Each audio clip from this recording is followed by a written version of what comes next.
where did morality come from, if not from some divine source? And so essentially that's the question that Frans de Waal is trying to answer in his book, Primates and Philosophers. And he proposes an evolutionary account of understanding morality in terms of building blocks, from simples like reciprocity, fairness, and so on, to more complex abstract things like universal ethical principles and guidelines that we live by nowadays.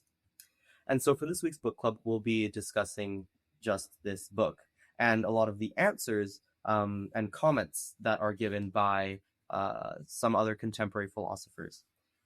So I hope you guys enjoy the little presentation and discussion that'll follow. Thank you.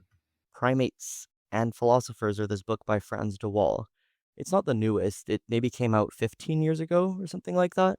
So a lot of work has been done in this field of animal behavior and animal psychology. But the debates they still stand. And de Waal is defending a certain view or conception of morality that really, really briefly is of the idea that it's scaffolded throughout evolution and that it's like building blocks, like it builds onto itself. And that contrasts another type of view that we'll talk about, which thinks or sees morality as something more like a blanket or like a thin layer above human society that is just trying to keep it all together, but it's not something innate, or it's not something that's has an evolutionary backbone or something that's present in other animals.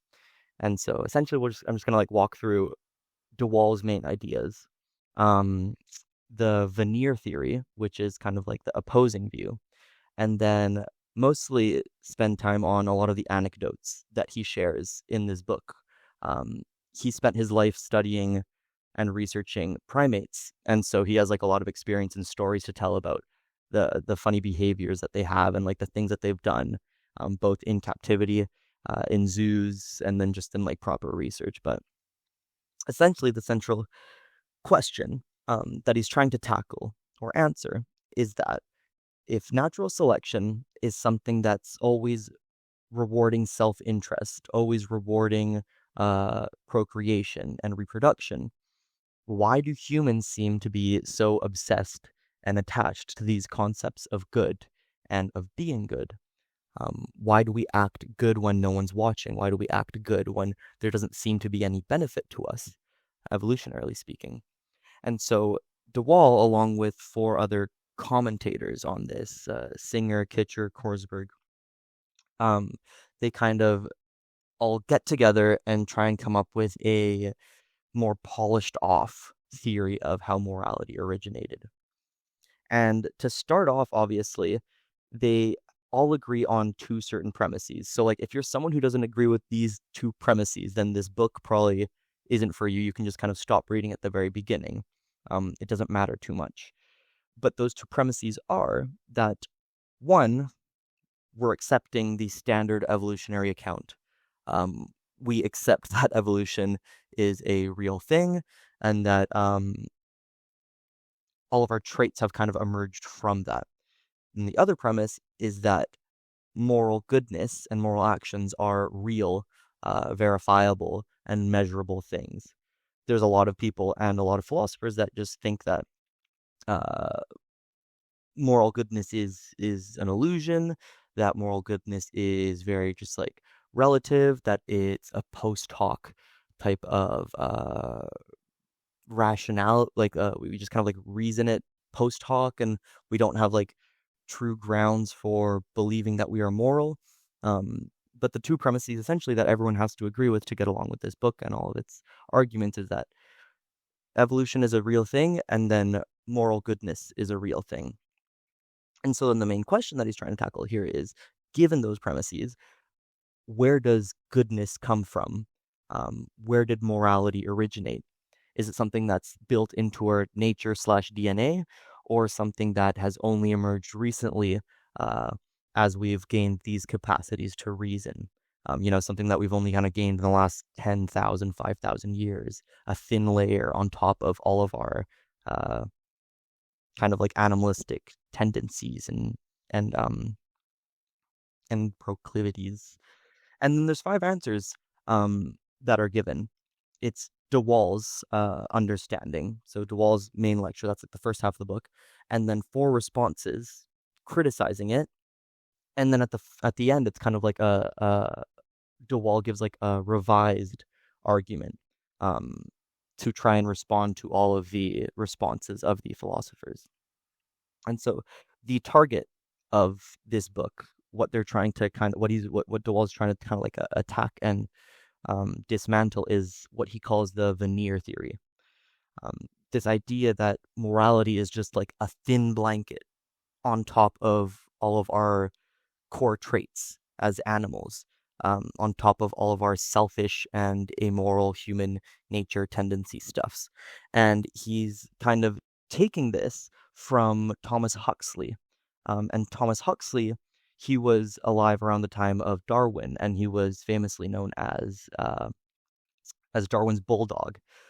Darwin didn't like going out into public debates or arenas. He didn't like going to conferences and like discussing like on the stage against or debating against everyone else.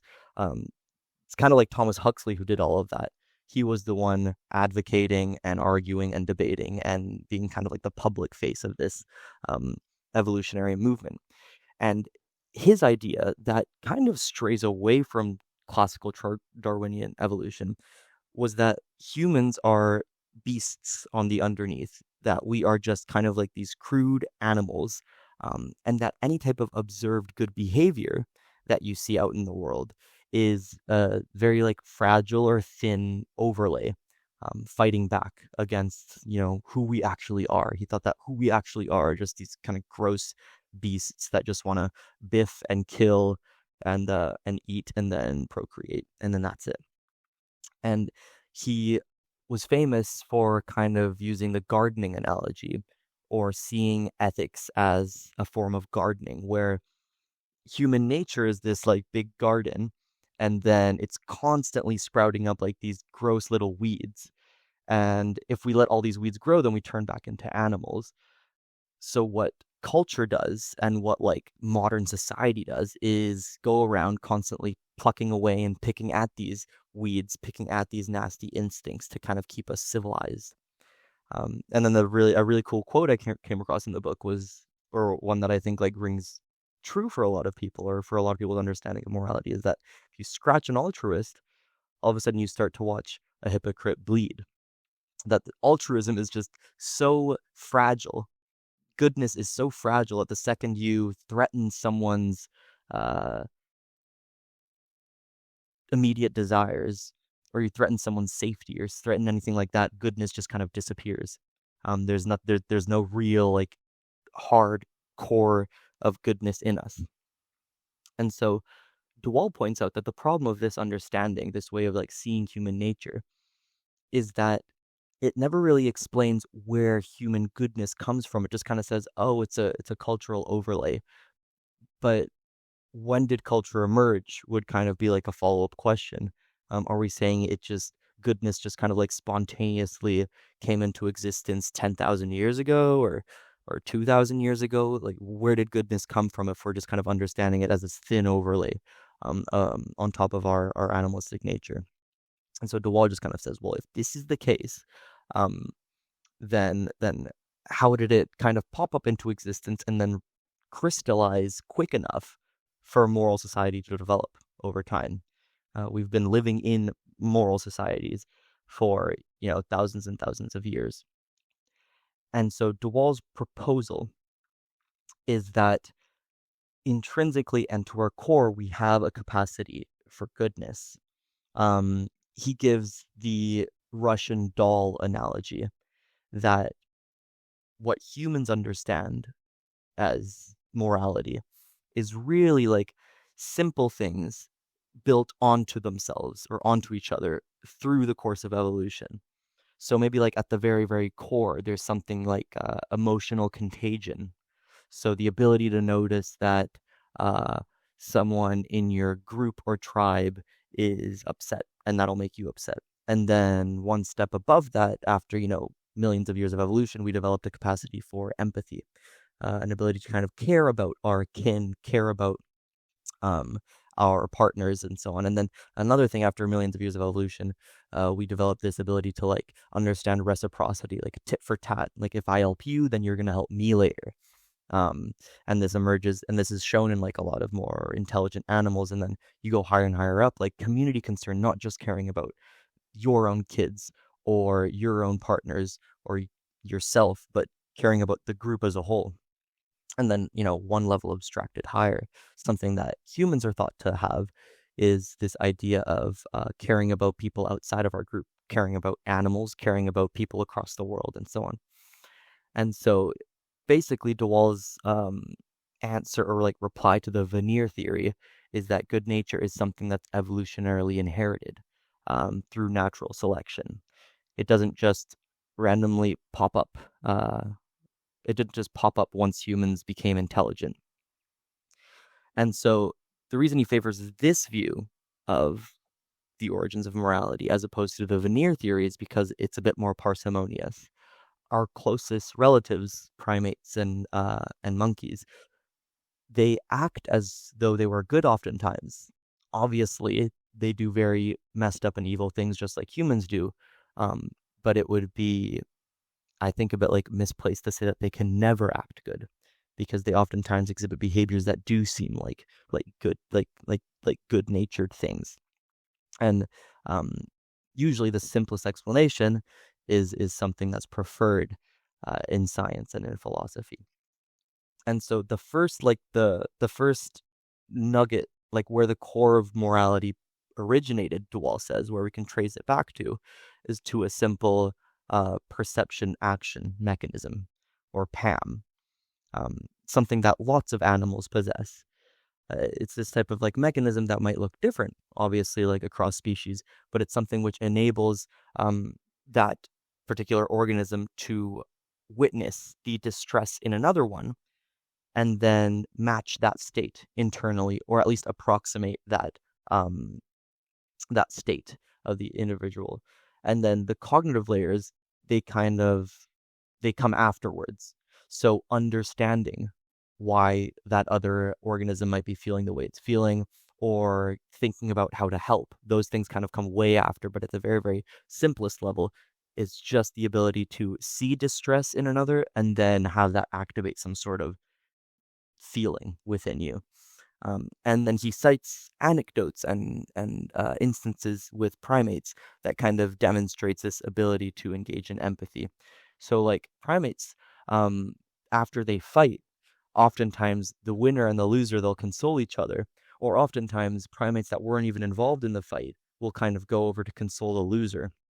Um, and you see this in apes, but not really in monkeys. So maybe the idea here is that, okay, well, empathy, um, one of the simplest blocks of morality, it was complicated enough for it to only emerge, let's say, I don't know like the timelines of evolution with primates, but let's say like Pat in the last like 50 million years or something like that. Another like anecdote he kind of gives is that of one ape called Kuni and a bird that fell into her enclosure at the zoo or at the reserve or something. So this bonobo, what happened is a bird kind of like flew in and fell into the moat. Um, and obviously bonobos don't fly, they don't have wings, they don't understand. Like for them, it's just walking around and maybe limping if you're hurt. But he noticed that this injured bird got hurt and just kind of like fell into the enclosure. And what he ended up doing was kind of grabbing the bird and extending its wings because it had this almost like a theory of mind, like understanding that what's good for birds is to fly and flap the wings, and that's different than what's good for primates, which is to walk around. And so what this bonobo did is it opened up its wings and then like flung it at the wall, and obviously the bird didn't. That wasn't good for the bird, but it was like a clear attempt at a bonobo trying to do what's good for a species or another organism that had very, very different interests than his own. Um, Another instance of this like empathy, or at least like actions and behaviors that look close to empathy, was one of Jackie and Crom, where there was so like there was this enclosure, and um, there was a bunch of like tires that were piled up beside each other, and all together they were really, really heavy to move. Like even though chimps are really strong, they weren't able to push them all aside. And so Jackie, I believe, was the older ape. It was the aunt of Crom, and Crom was watching on Jackie, and Jackie was trying to move all of these uh, heavy tires to the side to get to one tire, which was at the very end of the road, which had water in it. We just wanted to get some water to drink it. And so Jackie was struggling, struggling, struggling, not able to move the tires, and then just kind of gave up and left. Then what Crom ended up doing was, going to all these tires and moving them one by one. Because although all together they were too heavy to move, individually you're able to move them. So we would move one tire, then the other, and the other, and then all of a sudden the last tire that Jackie was supposed to kind of get at, he was able to, cup his hands, get some water, and then try to bring that water over to Jackie, or at least show that, look, you can have the water that you wanted now. So this idea of empathy, it seems to like involve a theory of mind, or understanding that the desires of other people are different than my own desires, and that's a very cognitively like sophisticated mechanism that you'll only see in really intelligent animals, and probably like one of the core requirements for empathy. It's like to put yourself in their shoes. And so what comes above, according to DeWall, what comes like above or after empathy is reciprocity and fairness. So kind of like keeping a mental tally in your head of who's helped me and who I've helped. And they kind of like prove this through tracking food sharing interactions. So if I have like some extra food and I give it to you, then that counts as like me helping you like 1 point. And they tracked this like 7,000 times, and what they found was that chimps were far more likely to share food later on in the day with whoever had kind of helped them earlier in that day. And this kind of like requires keeping a mental track of who's done what and who's done what to who and to what degree they've done what to who. And that also is a very like advanced like cognitive thing. And then another experiment they talk about, this is a famous one that you'll come across in like most in a lot of like psychology courses or behavioral courses, is the grape cucumber test with the capuchin monkeys. And so they were asked to do like the same simple task. They're like in this cage and they need to give I think it was like a token or a coin to the researcher, and then in exchange for that the researcher would give them a cucumber or a grape. And um, in one of the conditions, one capuchin monkey, he would perform this task and get cucumbers back. The other capuchin monkey would perform the task and get grapes back. And obviously, grapes is a far better reward than cucumbers. And what they found was that once they realized that there was this like unfairness going on, once one of the monkeys realized that the other guy was getting grapes instead of cucumbers, they refused to engage in the task and to perform the task. They would even just like throw the tokens at the researchers or bang on the walls or scream or get upset. So this ability to like understand that one person is getting more than me, that also seems to be like one of the central tenets or the next building block to morality as we understand it, at least so DeWall says. And the last one, which I think is probably the most interesting one, is that of like community concern. So not just caring so much about my own desires, like the capuchin monkeys with the grapes and the cucumbers, like, oh, I'm not getting it now, I'm upset. But kind of caring for the community and seeing that other people might not be treated fairly, or other people kind of like there's disparity between two people beyond myself. And he saw that he thought that chimpanzees were showing early signs of this because alpha males would try and break up fights between two others. Females would try and like reconcile between two competing alphas. And so you could probably come up with arguments as to like why they're doing this. Maybe it is self-interested. Maybe they are just caring about themselves and their kind of place. But they would need to understand the community and social context in order for that to take place.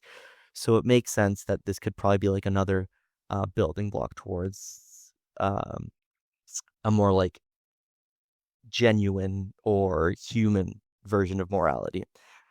he does say that things like social custom or taste or etiquette, all those things, they don't really matter for morality at all at this level, at this like basic level. That's something that's more, advanced, and like only humans kind of do that type of stuff. But I would also kind of disagree a little bit because there's some anecdotes that animals do engage in social customs and that.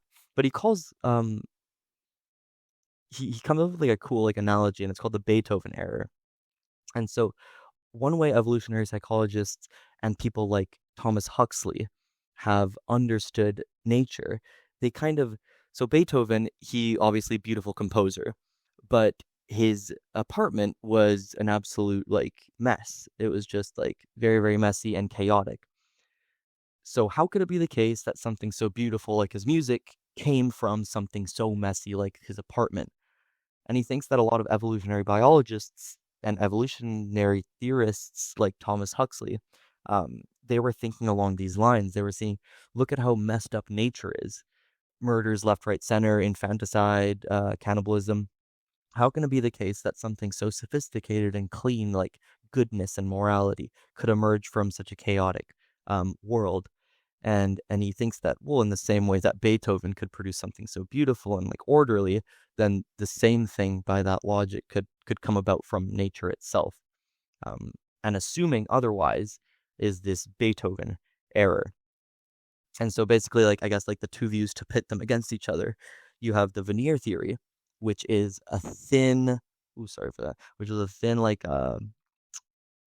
blanket over morality, fighting our true nature, picking out the weeds. It's very selfish, competitive. It's uniquely human. Maybe like it only came across once civilization kind of like emerged and became fancy. And then reasoning is the restraining factor. We need reason and high order reasoning in order to kind of like suppress all of our animalistic tendencies. And there's Dewall's view, where he thinks that it was just kind of like a growth and like an expansion from social instincts that we've evolved through, hundreds of millions of years. And these cooperative tendencies that we exhibit, that we look at, we point, we say, ah, that's moral, that's good. These are just inherited things from our ancestors. So he sees it far more continuous, far more like building on each other than something that's recent. And the main driving forces are empathy, reciprocity, community, concern, and so on. And then three more kind of like topics that he tackles. And I'll be quick, I guess, because I've already taken up like 20 minutes, and I said that this was just supposed to be an open discussion. But three more questions that Dewall kind of tackles is this. A lot of people like use the term anthropomorphism almost like in a derogatory way.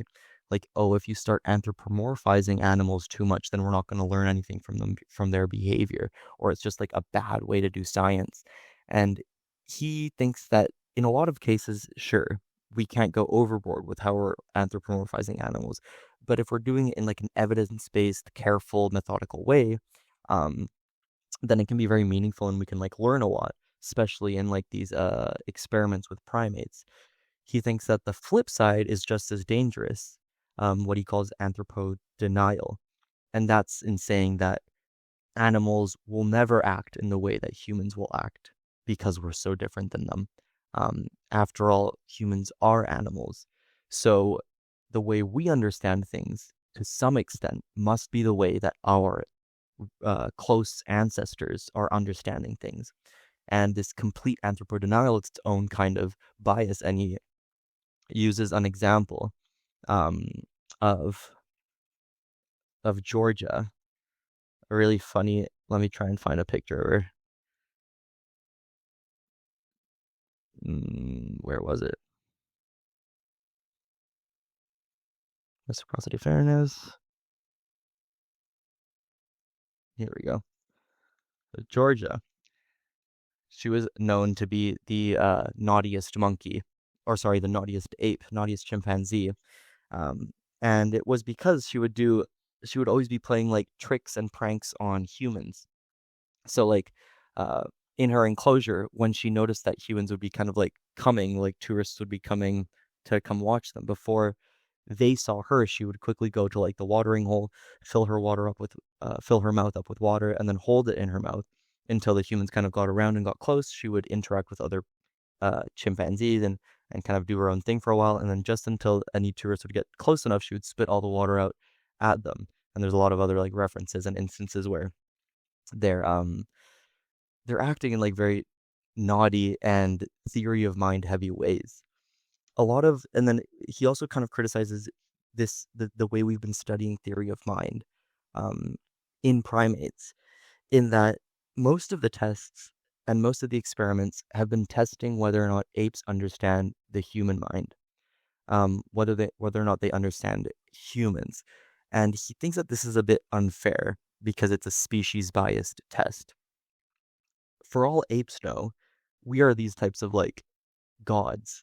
Like imagine an ape gets injured and then 2 hours later humans rush in with medicine and an understanding that you've been injured. To the ape's mind, it's like, well, you never even saw me. How did you know these things? Must have like these type of like godlike abilities. And so it's from this point of view that we've been kind of experimenting on apes to see whether or not they have theory of mind. And that would be a bad way of understanding it. The best way would be an interspecies theory of mind. So seeing whether or not apes can understand other apes' beliefs, desires, um, and knowledge, and things like that. And they seem to perform far better in those types of tests. Then the last was of animal rights. Well, if people are saying like, "Oh, DeWall, it seems that you're kind of elevating primates so high. Um, do you think that what they should now be like um, put to the same like moral bars as humans? Should we have like trials and lawyers for these apes? Um, since rights imply responsibilities that animals can hold, and he says, well, no, we shouldn't be obviously like putting them like on trial for their wrongdoings or anything, but we should expand our moral obligations for them, given that they have these really advanced and really sophisticated uh, capacities we thought only humans had, like theory of mind, empathy, and so on. And so the four philosophers, all of them kind of like comment on this view of morality. Wright, Korsgaard, Kitcher, and Singer. And really, really briefly, what Wright says is that DeWall's kind of like strawmanned the veneer theorists because Wright himself considers himself a veneer theorist. And he proposes a third option, a naturalistic veneer theorist.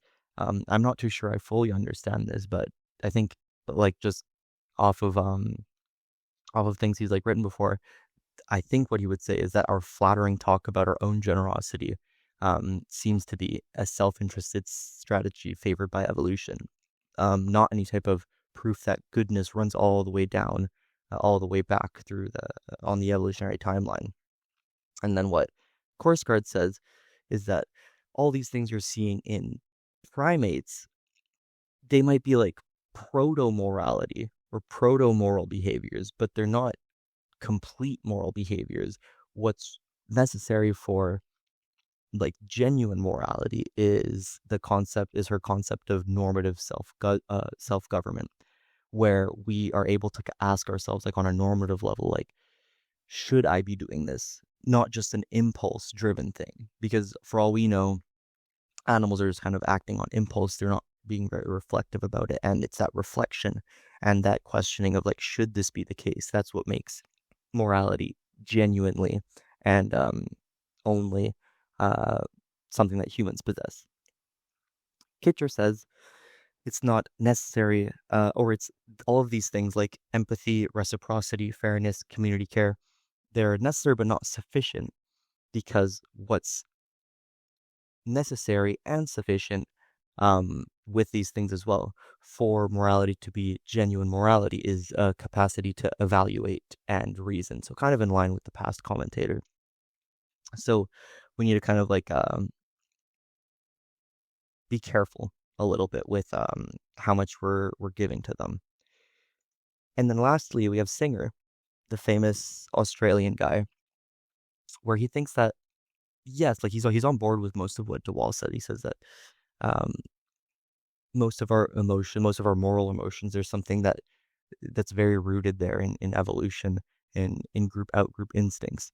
loyalty to kin and community, just like De Waal describes. But he thinks that it's our capacity to reason, um, similarly as Kitcher and Korsgaard, and that's what's allowing us to step outside group loyalty and extend our moral concern just from like my kids and my partner, to strangers, other species, and even someone like totally across the world that we have no understanding of.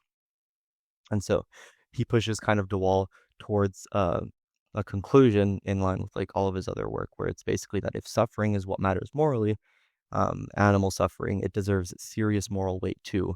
Not just kind of like a little bit of sympathy, or oh, we maybe have like some minor obligations. He thinks that we have a real right, or like a real strong obligation to treat them, as these agents that have the same capacities that we do.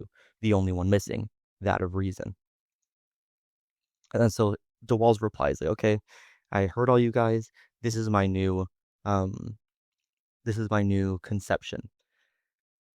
This like little pyramid, I guess, of morality, where animals are occupying all of these three lower levels. They have a capacity to exhibit like emotional contagion. They're able to demonstrate empathy and reciprocity and fairness, and to some extent they have community concern. But what sets us aside from animals is that we can take all of those things and apply reason to it, and apply reason to it with the context of cultures. And so that's basically all I have for today. Now I want to hear a little bit from you guys, um, to see like how plausible, I guess, this account of his accounts of like morality are here. If we really are just advanced apes in a way, or yeah, I'll leave it to you guys. I think at least something that stood out to me was when you're describing reciprocity. I'm curious if there is a strong distinction between reciprocity and transaction, like between something that's reciprocal and something that's transactional, because I find that the two seem to overlap, with the only differentiating feature is the intention. And so I think that the way that you frame it changes a lot. If, let's say, an ape, is giving somebody a banana because they received one earlier, are they doing it with the intention of oh, someone was nice to me, I'd like to be nice to them? That's a very different story than he gave me a banana, so now I owe him a banana. Mm. And like intuitively to me, they're very different concepts, and like a friendship that's reciprocal seems to be of higher quality than one that's transactional to me. But I'm interested to hear like if you think that there is a distinction apart from the intention.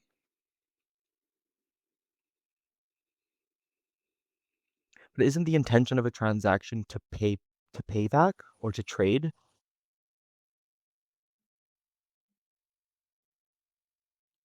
Like, could you explain your like the distinction you have in your head between reciprocity and transaction again? I think like for me, if if somebody is looking in on a relationship, and or like between two monkeys, and in the morning one monkey gives another monkey a banana, and then in the afternoon that monkey gives the monkey who gave him a banana a banana. Mm. It can be like whether it's reciprocal or whether it's transactional depends heavily on the interpretation. Mm. Outwardly looking, they look like identical situations, but it's how you paint it, the way you describe it, what you think's going on in their head, that really determines if it's transactional or reciprocal. And I'm curious if you think that account is accurate, or if there really is something that like me as an outside observer can see in these things that determines it being one or the other. Yeah, no, that's a good point, and I think that that's what like most critics say to De Waal. Like all primatology, if I guess that's a field of study, all primatology is just purely behavioral. You can't ask them, "Oh, did you intend to pay the to pay your monkey friend back?" You can't kind of like get into their mind. You do kind of have to paint a picture to some extent. And I guess his answer is like in saying that, well, one, would the it is the monkey keeping or is the ape keeping track of how much has been given to kind of like pay back a fair amount, or or think that they're owing a fair amount. So that's like one level of complexity that you can kind of check off and say yes, just through behavioral observation. And then the other one would be like, oh, are they intending to do it because it'll benefit them or because it's to help them? And that I don't know. And I feel like that's the one that like behavioral or just observational data can't, or at least I don't have a good answer for how we could um differentiate that. That's a good point. So I'm not at all trying to compare like humans to chimps or anything like that, but like I I worked in a position to help with kids with autism, and they're very like most people with autism are very like sensory seeking. They want access to tangibles. They want access to like sensory disassociative type things. And so like the thing that struck me the most was the trial um with the bananas and the cucumbers and the grapes. The fact that one chimp actually saw that, hey, like this other chimp isn't getting the same quote unquote pay. Um, I've seen that action across the board, like with some of the children I've worked with, like if it's not the same, like if I'm trying to get them to display a correct emotion instead of a maladaptive one, and I have to like stagger out the tokens per se, because in real life you're not going to get a star or sticker each time you complete a task and things like that. And but like I just thought it was fascinating how the other chimp had a momentary of like empathy, and then being like, hey, this person who is part of my tribe, um I would assume so. I would assume that's what they're thinking, is not getting the same thing that I'm getting, and they gave them that grape. And so that just means they gave them something more pleasurable, more enjoyable. And I don't think that at all would be transactional or like tit for tat or anything like that. I just feel like that was just pure like empathy. And I feel like I don't know why I got off on like what I did for work. Like it's just I see that token thing and I'm like I see it displayed in my real life, and so I'm like hearing the chimpanzees, just all of it's just like I was just like, what do you think? Do you think it's more like that chimp was like, oh, I'm gonna give this person this being a more pleasurable experience, even though they're doing the same thing I am? Just like how everyone wants to be fed, housed, and watered. I mean, I feel like everyone innately who isn't like a cruel person wants that for everyone across the board. Yeah, there was another like really cool um experiment that happened like a lot longer ago, but on that same type of like caring for others at the expense of yourself, and they did it with capuchin monkeys as well, or I don't know, with certain monkeys. And what they did in this one was that they offered the monkeys grapes. But every time they got a grape, their partner, the monkey like beside them, would get shocks. Obviously, you can't do that nowadays. Ethics would, shut you down in 2 seconds. But um, this other monkey would get shocks, and so what ended up happening was like they kind of pushed it to the extreme where now no longer it was like grapes, it was just like being fed anything. And they found that like certain monkeys would literally like almost starve themselves. They would go like days and days and sometimes weeks without eating because they knew that if they ate or if they were given something, their friend would get zapped. Um, so it does seem to be like a lot less self-interested, and a lot more empathy, like my shoes and yours, especially than Yeah, some of the grape cucumber experiments, and that got me thinking like that seems like strong theory of mind empathy evidence for the for team primates or team apes, monkeys.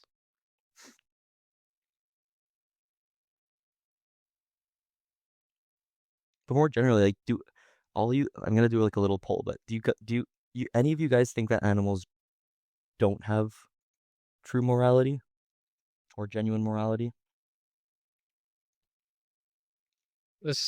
I kind of got this worry that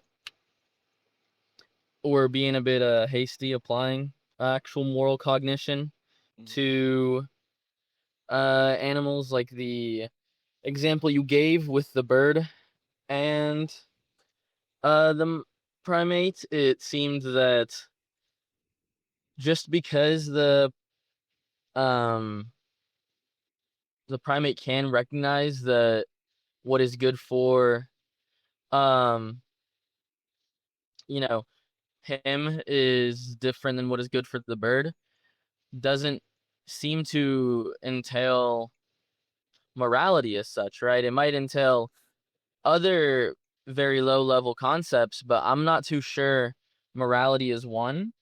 Hmm. It could definitely be some sort of like foundation for, but it does seem like there is something in between, right? Between what we call morality and what we call um just kind of recognition of I do a different behavior than you do a different behavior. What is Um, the missing piece then? Like these seem like that's they're a like great question, but I'm just worried that we're like moral cognition is a bit too strong for what's going on. But I guarantee you that there is like that definitely does go on. I'm not too sure if we can say it's moral just yet. it's like they seem to have theory of mind. At least I'm This is convinced. true, yeah. I'm convinced of that. And then I'm No, convinced they that definitely have like a rich cognition for sure. I'll have to agree with you guys on that. Like, I don't really think animals have morality.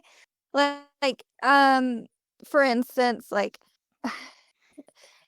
a a a like a dog can take up territory at like a mechanic shop, right? And that's just automatically their territory, and let's say they're just born aggressive, they're treated badly, and they escape their owner, blah blah blah, and so they take up territory at this mechanic shop. The owner could come in one day and then get attacked by the dog, and someone could say that's uh baseless like he had no the immoral. dog had no reason to attack the owner, and the owner would have no reason, no future knowing, no higher mind self knowing that like there is a dog that's taken up shop. So like I kind of agree with you. At first I was like, no, like they definitely like know, like hopefully they know what's good, what's like sure they can be naughty, like kind of like how Georgia was implemented, about like how she was like kind of playing jokes on the caretakers, but that could have just been they have personalities, animals. Like I don't want to I know this isn't about that, but I don't wanna deny that, like, I do believe all sentient beings, maybe not like bugs or insects, but, like, animals that are, like, higher cognition, they have personalities, like, you take your dog on a walk and let them interact with another dog, see if they're the same, but, like, I still do think that I have to agree with what was said about, like, how they don't have that initial moral compass. They probably won't ever, because it's just not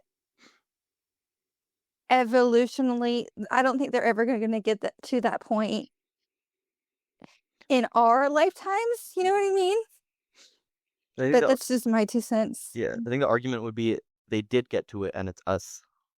Like they did get to that point and it's just us. Like it's a continuum thing. Wait, so here's That's also a here's good the here's the worry, right? If we take this idea of morality as like a blanket, it almost seems like we're conceiving morality as degreed. If we do apply moral cognition to animals, right? It seems like, us as humans would, I don't know, I'm thinking of it like a belief credence model, right? Like humans would be at like 1, and like higher mammals might be at like 0.9, and bugs might be at like 0.1. But that doesn't seem like the right way for us to understand morality. That seems wrong. And I think that Why does it seem wrong? if it seems like a reconceptualization of what morality is. It seems like basically saying that morality is dependent on how rich your mental content is. Mhm. Um, And what's wrong with and that? it just doesn't seem Yeah. like that's You can right. still be moral and not be like you can be moral and have the mind of a 2-year-old. Like I'm thinking that gets into like danger almost like you'd have to bite a lot of bullets with that because like you'd say like someone with poor mental cognitive capacities wouldn't have the same degree of moral capacities as someone that was like really really smart and was able to. Well, so here's that worry, right? Like I don't want to create a degreed model of moral subjects, right? I think that, you know, if something matters for its own sake, it matters for its own sake. There's no degree amount of morality that applies to it. Right. No, but I think like what Chris was saying, like I think that there have been landmark legal cases in certain Commonwealth states where either someone who is measured to have an extremely low IQ loses the right, for example, to consent for sex. And I think if you're able to make that legal judgment, I know legality doesn't equal morality, but there's definitely some crossover there in the sense that like at the very least, if you have very, very low cognitive capacity, the complexity of your moral cognition is going to be operating at a lower level than somebody who is, a higher level of cognition. Or even if we look at people who are like, people who read or involved in philosophy, their ability to talk about and discern between certain complex scenarios and their moral worth versus somebody who's, maybe like an 8th grader or whatever. Like there's a vast difference between their moral cognitions.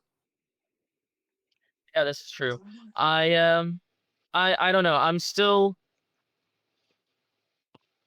You've tentatively convinced me. I'm still iffy about degreed moral status, but I mean, I think you have to distinguish between like agents and patients, right? I think it's like obvious. I think it's like pretty clear that there's like degree when it comes to agent, like moral agenthood, but there's probably not degree when it comes to moral patienthood, right?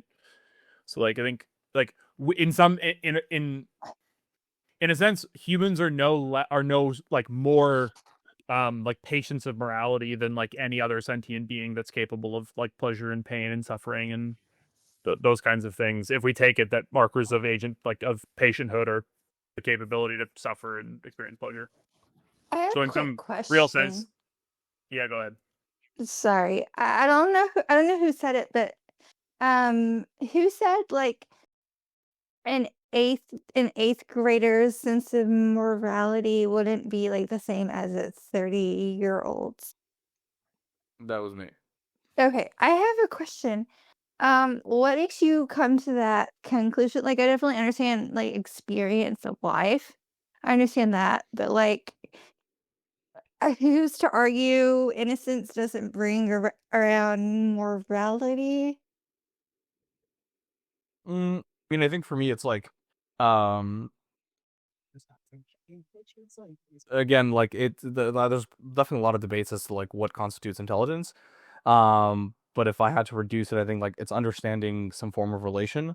So, to understand like if you look at people who are psychopaths or people who have been tried and have been acquitted on charges because of insanity or because of some, let's say they don't understand, like here in Canada, people have been acquitted on charges because the legal arguments will say like this person didn't understand the actual like moral implications of what they were doing. So if they didn't understand they're doing something wrong, they can be acquitted on charges, which I don't agree with. But, if we go all based on that logic, it's like an eighth grader to understand, for example, or even if we bring it like further back, like a kid who's like 4 years old and sees somebody who's visibly disabled on the street and like points at it and is like, look, why does that kid have, or why does that person have no arm?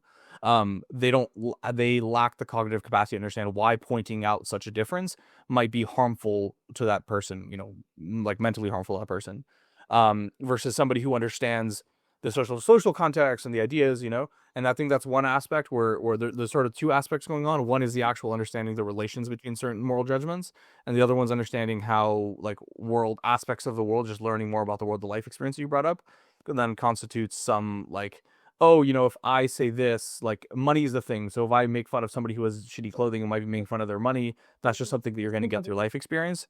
But then there's like the raw complexity of just like not understanding how your actions impact others or understanding, certain complex moral follows.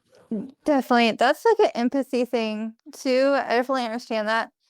But I just like I just I just have to say something. I don't think personally anyone that's disabled would like, just to be nitpicky about the conversations, just who I am. Forgive me. I don't think anyone that's disabled would be like personally harmed unless they were like of that age of that kid, like walking down the street being like, why is he, they have full capacity to know that they don't look normal, you know what I mean? They don't act, walk, whatever, ambulate normally, so that's probably why they would probably get stares. So like there comes, like when it comes to stuff like disabilities, like differentiating, like not knowing like what is politically PC. Like I remember my story, my mother telling me I'm not white, and me asking her why the lady at the gas station was a different color than me. Um, but like it's just like it wasn't ever like why that's weird, that's icky, that's gross. It's always, I feel like children always come, unless they're little, it depends now, because like the children now are exposed to so many different types of media, types of personalities, but it feels like back when I was like a kid, I wouldn't point out someone's thing and just be mean about it, but that's just probably just a testament to who I am. Maybe I'm just like thinking about it just personally and not just over like spectrum, like broadly, and just like how kids act. Just like, mommy, why does that man look like that? You know what I mean? I don't know. I'm sorry. Yeah, but like I mean, most children probably don't mean it like in a like negative way, right? They're probably just curious. The thing is it's still like the parent's responsibility to like as a parent, if your kid, like if you had a kid and like they did that, you probably understand, one, that like the kid doesn't mean it in like any like negative way, because they at least they don't really have like the ability to mean it in a negative way. They're just curious. The person in question probably should be able to like understand that the kid doesn't mean it like in a negative way, but it's still your responsibility as the parent to like talk to your child to be like, hey, I get you're curious, that's great, and like all of that, but like, and then educate them on the social factor of like, it's, there are people that are different to us, and like they might be sensitive to those differences, and they might face discrimination for those differences, and so it's not very nice to point those out in such a blatant kind of direct manner and like call attention to it in like a sort of naive, bland way, right? Like I think that's what would be going on in that case with the kid. No one's assuming that the kid is like me, has like any negative intention behind like calling in question the difference, but it's still the parent's responsibility to say like, as you get older, this could be like interpreted in a negative way, and you should like understand the consequences of what you're doing. To me, that just seems like. I think like Oh, sorry, for Ken, me go for that's it. the point. It's like the kid doesn't have the capacity to know like those relations, and therefore his ability to judge morally is lesser than somebody who's more cognitively capable in this case. Sorry, go ahead. Right. And I think we all like intuitively think Thanks that, for right? that This is why we don't let explanation. that's why we don't let like children sign contracts, right? We don't consider like children as culpable, right? But that goes to the distinction I was making between patients and agents, right? So I think it's probably the case that like patienthood is not a matter of degree, but agenthood is probably a matter of degree, right? There are like 16-year-olds who are incredibly competent and probably like more competent than like 25-year-olds, right? And there are probably like to pick like there are probably like 18-year-olds to pick an age that's like not illegal. There are probably 18-year-olds who are far more capable of consenting to sex than there are like than some 40-year-olds, right? All right, could you explain the distinction? Because to me that sounds like a degree, and I imagine the kids would fall into like the patienthood, or am I in misunderstanding here? Yeah, so I think patienthood probably just isn't a matter of degree. It's probably a matter of kind. So like, are you like conscious sentient being capable of experience, right? That's probably like the criterion for patienthood, and anything that counts as being like a sentient being capable of experience probably counts as being as deserving of moral consideration, right? Oh, okay, I see what you're doing. But like agenthood would be like, are you morally responsible for the actions that you commit, right? We all agree that when a lion kills a zebra on the savannah, right, the lion isn't murdering the zebra, right? It's killing the zebra, but it's not murdering the zebra, right? Whereas if, if I go out and I like shoot someone with a gun, right? We all agree that that's murder, right? And murder is a moral term, right? Killing isn't a moral term, but murder is a moral term. And so you don't apply moral terms to animals because we all agree that animals don't have the right kind of like rational faculties to be cognizant of the actions that they're committing and understanding the moral implications of the actions that they commit. So we don't. I got you on that. I was just. Okay, I thought so you were talking about kids. No. On that note, I have a question again. But this is what this is for. So like, is another thing that I'm being nitpicky about. And like, it's just the things that catch my like attention. The degrees of which someone is able to do something. What do you mean by that? Can you expand on like? I'm pretty new to philosophy, so like I'll be totally honest, I'm not too sure. Like what? No, you I'm don't just need to qualify hanging your out. questions. Yeah, no worries. You don't need to like qualify your questions. You can just ask them. Like questions are great. I love answering questions. Thank you. So when I say like degree, what I mean is like I'll call back to that like consent example, right? Like we've all met, or like maybe you haven't, but like generally speaking, like it's conceivable and possible that there are like some 18-year-olds who are super intelligent, super mature for their age, and are probably like very capable of like. Actually, let's take a step back. So like, why do we have age of consent laws in the first place, right? Like, part of the reason why we have age of consent laws is because sex is a very like dangerous activity, right? It carries repercussions of like coercion, of like if you have sex with the wrong person, you can be like mentally tormented about it. It carries physical problems. You can be harmed during it. You could acquire an STD, which can be very seriously harmful to your body. And if you're a woman, you can get pregnant, right? All of these are like massive repercussions that like engaging in sex can carry. And generally speaking, we have age of consent laws for, among other reasons, to protect people from who are incapable of fully understanding these repercussions from engaging in this activity that can carry all these serious repercussions, right? So Okay, yeah. children, broadly speaking, aren't developed enough mentally, right, to understand and fully cognize the repercussions of engaging in sexual activity. And so, but we set age of consent laws depending on where you are. In Canada, I believe it's 16. In America, it's 18, right? Those laws are sort of arbitrary, but they're sort of like, at this age, we trust that like the average like 16 or 18-year-old is developed enough to be able to like make these decisions for themselves. There are probably 18-year-olds who are mature enough and developed enough and intelligent enough that they're better equipped to understand the risks involved with engaging in sexual activity than like some 40-year-olds, right? For whatever Yes. reason. Maybe that 40-year-old is like whatever it may be.